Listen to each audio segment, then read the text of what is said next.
오늘 우리에게 주신 하나님 말씀은 갈라디아서 6장 1절에서 2절까지 말씀입니다.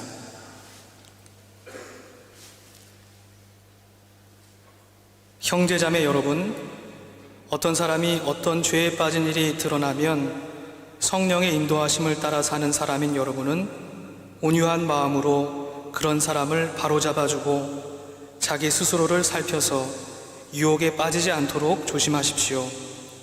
여러분은 서로 남의 짐을 져 주십시오. 그렇게 하면 여러분이 그리스도의 법을 성취하실 것입니다.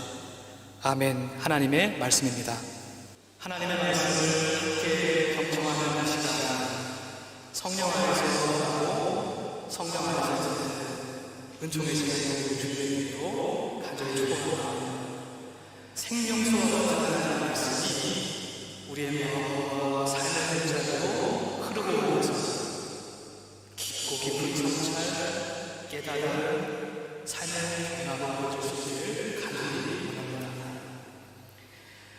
가끔 저희 아들 준우가 저에게 그림을 그려달라고 하고 있어요. 그림을 잘 그리지 못하는데요. 유난히 동물을 좋아하는 저한테 아빠 기린 그려주세요, 호랑이 그려주세요, 사자 그려주세요 부탁을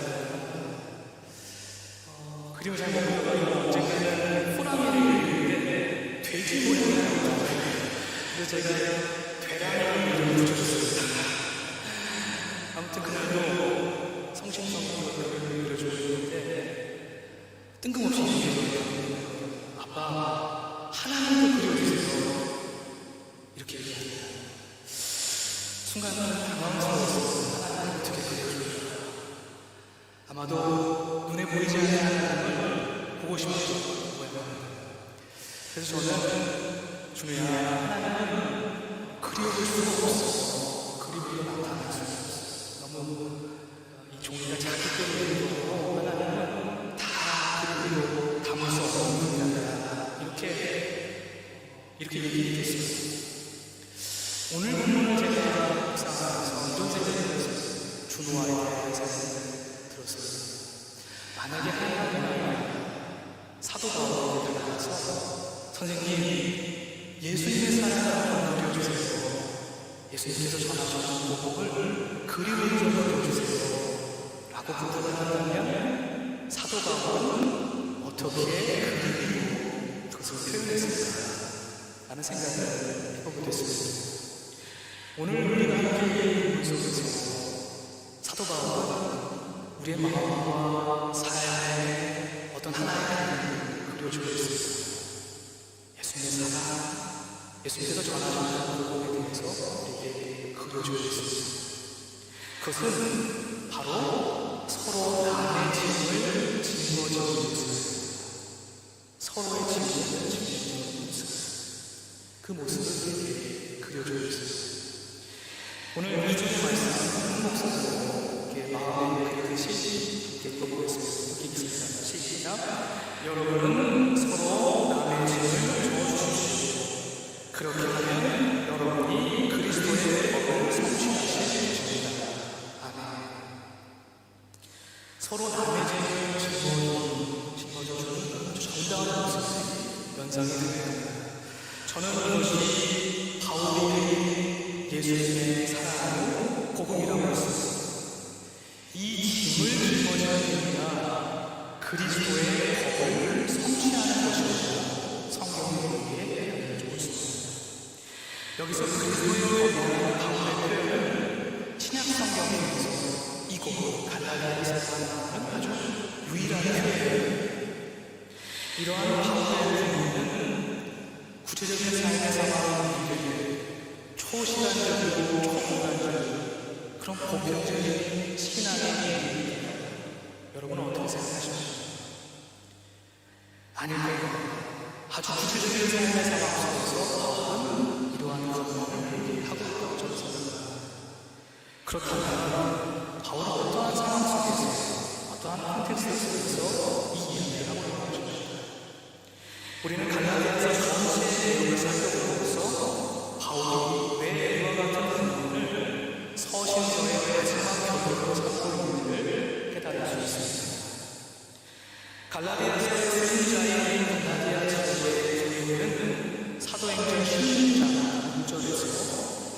아시아에서 말씀을 전하는 것을 성문이 막으시고 있고 그들은 부르기아와 갈라디아 지방을 거쳐가서 라고 하는 말씀에서 보듯이 사도 바울이 2차 전도 여행 당시 드로아의 지역을 가득 소아시아의 북부 지역에 이러한 교회들을 세웠고 그곳에서 말씀을 전하였다는 사실을 우리는 알 수 있습니다. 우리는 갈라디아서 4장 13절을 통해서 당시 바울의 건강 상태가 좋지 못했다고 하는 사실도 깨닫게 됩니다. 그러나 오히려 그것이 갈라디아 지방의 선교를 하기 위한 하나의 좋은 계기가 됐음도 우리는 알 수 있습니다. 더불어 사도행전 18장 23절에 보니까 바울은 3차 전도 여행을 시작하면서 자신이 세웠던 부르기아와 갈라디아 지역을 다시 한번 순회하면서 그들의 신앙을 견고하게 해주고 있는 것을 우리는 봅니다. 그런데 여러분, 문제가 생겼습니다. 갈라디아 교회에 그리스도의 복음을 왜곡시키는 자들, 다른 복음을 전하는 자들이 생겼습니다. 바울의 표현처럼 실제로 다른 복음이 있었던 것은 아니었습니다. 그럼에도 불구하고 실제로 많은 갈라디아 지역의 교인들은 현혹되고 말았습니다. 그 가르침을 따라가고 말았습니다. 당시 갈라디아 교회의 복음의 정체성에 대한 위기를 가져온 이들은 다름 아니라 이른바 유대주의자들이었습니다. 유대주의자들. 그들은 율법의 권위를 주장하면서 이방계 그리스도인들에게 할례를 비롯한 율법의 모든 조항을 지켜야 한다고 주장했습니다. 당시 율법이란 단순히 종교적 생활을 규정하는 순수한 종교법이라기보다는 사회생활 전반을 규정하고 통제하는 사회법의 역할을 동시에 수행했었습니다. 어찌 생각해보면 사실은 할례를 비롯한 율법을 지키는 것은 하나님께서 개혁의 백성인 우리들에게 마땅히 요구하실 수 있는 것이고 우리는 그것을 지켜야 할 의무가 있다는 생각이 듭니다. 그런데 무엇이 문제였을까요? 율법 자체에는 문제가 없는데 그렇다면 무엇이 문제였을까요? 바울은 표면적으로는 너무나 정당해 보이는 이들의 주장 속에 보이지 않게 도사리고 있는 반복음적인 독소가 있다는 사실을 깨달았습니다. 그것을 간파해냈습니다. 그 반복음적 독소란 율법을 지킬 수 없는 사람들, 즉 이방까지 기계적으로 강요되어서 그들을 사회적이고 종교적으로 차별하고 경멸하는, 소외시키는 그러한 이론적인 무기로 악용되었다는 데에 있습니다. 율법 자체가 문제가 아니고 그걸 통해서 사람들을 소외시키고 차별하고 경멸하는 그런 이론적인 무기로 삼았다는 것이 문제였습니다. 이러한 배경 속에서 유다 전통을 일방적으로 유지하려고 하는 유대인들은 그리스도의 복음을 받아들인 이후에도 교회와 사회 안에서 기득권 세력을 유지하면서 더 높이 소외와 차별의 담을 쌓아 올렸습니다. 그런 과정에서 율법은 자연스럽게 차별과 소외를 정당화시키는 이론적인 토대가 됐습니다. 바울은 이러한 상황 속에서 갈라디아서를 통해서 율법을 모두 지킬 수가 없어 죄인으로 낙인 찍힌 사람들, 즉 이방인들의 권리를 보호하며 교회와 사회 속에 깊게 뿌리내린 차별과 소외의 담을 무너뜨리기 위해서 믿음으로 말미암아, 그리스도를 믿는 믿음으로 말미암아 의롭게 된다고 하는 이 의인론을 주장하면서 그리스도의 복음을 변증하고 있는 것입니다. 그리스도를 믿는 믿음으로 말미암아 의롭게 된다라고 선포하고 있는 겁니다. 다 함께 갈라디아서 2장 16절의 말씀을 우리 함께 읽어보겠습니다. 시작. 그러나 사람이 율법을 행하는 행위로 의롭게 되는 것이 아니라 예수 그리스도를 믿는 믿음으로 의롭게 되는 것임을 알고 우리도 그리스도 예수를 믿은 것입니다. 그것은 우리가 율법을 행하는 행위로가 아니라 그리스도를 믿는 믿음으로 의롭다고 하심을 받고자 했던 것입니다. 율법을 행하는 행위로는 아무도 의롭게 될 수 없기 때문입니다. 아멘. 바울은 이렇게 의인론을 통해서 어떤 초시간적이고 초공간적인 그런 보편적인 어떤 신앙의 교리를 말하고자 함이 아니었습니다. 오히려 차별과 소외의 담을 쌓는데 악용되고 있는 이 율법 체제를 깨뜨리기 위해서 이 의인론을 주장하고 있는 것입니다. 이는 바울에게 있어서 그리스도의 복음의 정체성을 지키는 것이며 동시에 더욱 활발한 이방 선교를 위한 투쟁을 의미했습니다. 따라서 바울이 말한 의인론은 사람이 구원을 얻기 위해서 율법을 행해야만 하는가, 아니면 그리스도를 믿는 믿음으로 구원을 받는가 라고 하는 어쩌면 이분법적인 또는 교리적인 이러한 논쟁을 위해서 이 이야기를 하고 있는 것이 아니라고 하는 사실입니다. 오히려 바울은 갈라디아서를 통해서 예수님과 같이 율법을 완전히 폐기하려는 것이 아니라 율법의 근본적인 정신을 다시 세우기 위함임을 우리는 알 수 있습니다. 바울은 다음과 같이 선포하고 있는데요, 3장 27절에서 28절까지 말씀인데 함께 읽어보겠습니다. 시작. 여러분은 모두 세례를 받아 그리스도와 하나가 되고 그리스도를 옷으로 입은 사람들이기 때문입니다. 유대 사람도 그리스 사람도 없으며 종도 자유인도 없으며 남자와 여자가 없습니다. 여러분 모두가 그리스도 예수 안에서 하나이기 때문입니다. 아멘. 저는 바울의 이 선포 속에서 그리스도와 하나 된 모든 그리스도인들이 마땅히 실천하고 누려야 할 신앙의 알짬이 담겨 있다고 믿습니다. 그것은 다름 아니라 인간이 세워놓은 모든 경계, 할례를 받았는지 받지 않았는지, 율법을 지켰는지 지키지 않았는지, 이것을 포함해서 민족과 국가, 사회적 신분과 소유와 성에 이르기까지 인간들이 쌓아놓은 모든 차별의 담을 허무는 것, 그것이 예수의 마음 안에 있는 가장 근본적인 정신인 것을 드러내주고 있습니다. 예수 그리스도를 옷 입은 사람들, 예수를 그리스도로 정말로 고백하는 사람들은 이러한 차별의 담을 쌓을 수 없다는 겁니다. 그런 차별의 경계선은 아무런 힘을 발휘할 수 없다는 것을 바울은 아주 명확하게 이야기해주고 있습니다. 오히려 참다운 그리스도인은 바울과 같이 그리스도 예수 안에서 그러한 경계를 허물어뜨리기 위해서 투쟁적인 삶을 살아내야만 한다고 바울은 우리에게 얘기해주고 있습니다. 여러분 한번 생각해 보십시오. 누군가를 차별하고 소외시키면서 그 경계선 밖으로 밀어내면서 스스로 나는 그리스도인입니다 라고 고백할 수 있겠습니까? 누군가를 차별하면서 나는 그리스도인입니다 라고 말할 수 있겠습니까? 그럴 수 없지요. 바울은 바로 이 사실을, 이 복음의 진리를 우리에게 이야기해주고 있는 겁니다. 여기에 모든 그리스도인들의 하나됨과 연대를 추구하는 오이쿠메네, 에큐메니칼의 근본 정신이 이 안에 담겨 있습니다. 이 진리 앞에, 이 성경의 진리 앞에 모든 폐쇄적인 개교의 중심주의, 교단 중심주의는 힘을 잃어버릴 수밖에 없습니다. 우리 교회가 최고입니다. 다른 교회보다 우리 교회가 최고예요. 우리 교단이 최고입니다. 아니에요.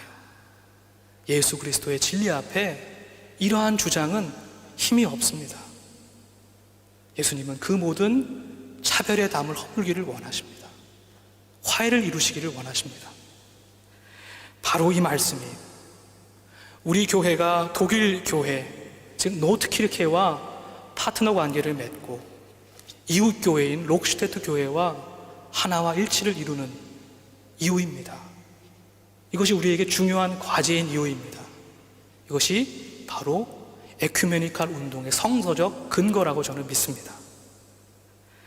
서로 다른 언어, 서로 다른 문화, 서로 다른 국적은 예수 그리스도 안에서 하나됨을 이루는 그 놀라운 변화의 과정, 하나됨의 과정 가운데 걸림돌과 장애가 되는 것이 아니고 오히려 디딤돌이 된다고 하는 사실, 풍요가 된다는 사실, 기회가 된다는 사실을 우리가 깊이 깨달아 할 수 있기를 원합니다.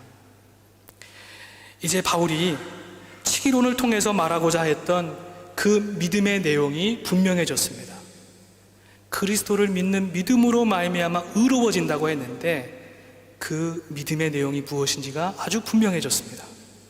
그것은 다름 아니라 차별과 소외의 담을 허무는 그리스도의 사랑입니다. 믿음이 사랑으로 연결되고 있습니다. 이 믿음이 사랑을 통해서 드러나고 증명되고 있습니다. 바울은 갈라디아서 5장 6절에서 다음과 같이 말하고 있습니다. 우리 한 목소리로 함께 읽어보겠습니다. 시작.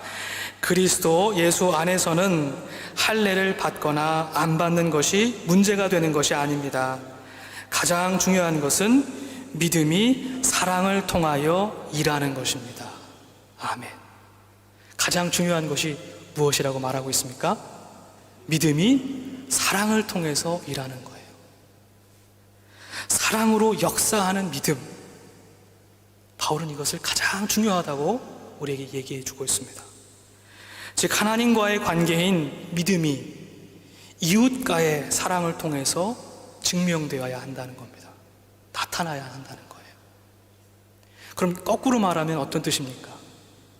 사랑으로 드러나지 않는 믿음은, 사랑으로 증명되지 않는 믿음은 뭐라는 거예요? 헛것이라는 거예요. 무용하다는 거예요. 거짓이라는 겁니다. 그것은 아무런 무게를 지닐 수 없다는 겁니다. 다시 오늘의 본문으로 돌아갑니다. 바울은 갈라디아 교회 성도들에게, 그리고 오늘 우리 모두에게 자기 의로움과 자랑, 차별과 소외담을 쌓아 올리는 율법의 자리에 그리스도의 법을 세우라고 온 마음으로 우리에게 번면하고 있습니다.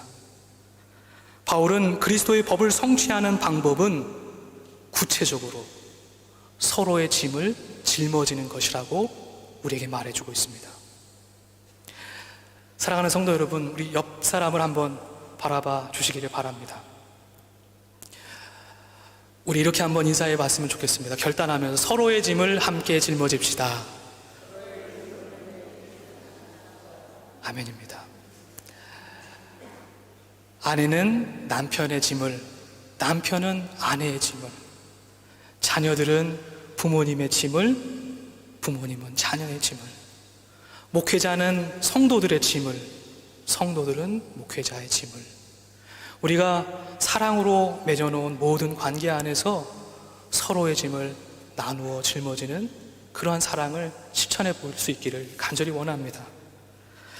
사랑하면 그 사람의 앞모습보다 어떤 모습이 더 눈에 잘 들어온다고 하죠? 뒷모습이 더 눈에 잘 들어온다고 합니다. 그 사람의 앞면이 아니라 뒷면이, 등이 더 먼저 눈에 들어온다는 거예요. 그 사람이 짊어지고 있는 삶의 무게, 책임, 어려움, 상처, 아픔이 먼저 눈에 들어오기에 그 사람의 등을 바라보고 내가 무엇인가를 함께 나누어 짊어질 수 있을까 하고 사랑의 손길을 내미는 것입니다. 예수님께서도 우리에게 수고하고 무거운 짐진 자들아 다 내게로 오너라, 내가 너희를 쉬게 하리라 하고 약속해 주셨습니다. 이번 한 주 예수님의 마음을 닮아서 우리가 사랑하는 모든 이웃들과 성도들, 서로의 짐을 함께 나누어지는 구체적인 사랑을 실천하고 그 사랑을 통해서 우리의 믿음을 드러내며 증명하고 이것을 통해서 우리의 삶 가운데 그리스도 예수의 법이 온전히 성취되어지기를 주님의 이름으로 간절히 축복합니다. 함께 기도하겠습니다.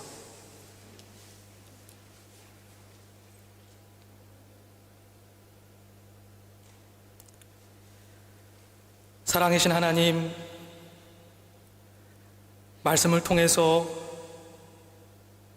우리가 걸어가야 할 사랑의 길을 가르쳐 주시니 감사합니다. 우리는 고작 우리가 사랑할 수 있는 사람만 사랑하며 품을 수 있는 사람만 품습니다. 미움을 넘어서는 사랑의 행위를 감당하지 못합니다. 하지만 주님, 우리에게 서로의 짐을 대신 짊어주라고 말씀을 통해서 가르쳐 주시니 우리의 작고 연약한 사랑의 모습이 부끄러워집니다. 하나님이 사랑이시기에 예수 그리스도께서 십자가로 사랑의 길을 가르쳐 주셨기에 그 그리스도의 사랑을 옷 입고 그 사랑을 따라 살아가는 우리 모두가 되기를 간절히 원합니다. 하나님의 성령으로 그 사랑의 길을 열어주시고 함께 더불어 그 사랑의 길을 걷도록 우리를 인도해 주옵소서. 감사드리며 예수님의 이름으로 기도드립니다. 아멘.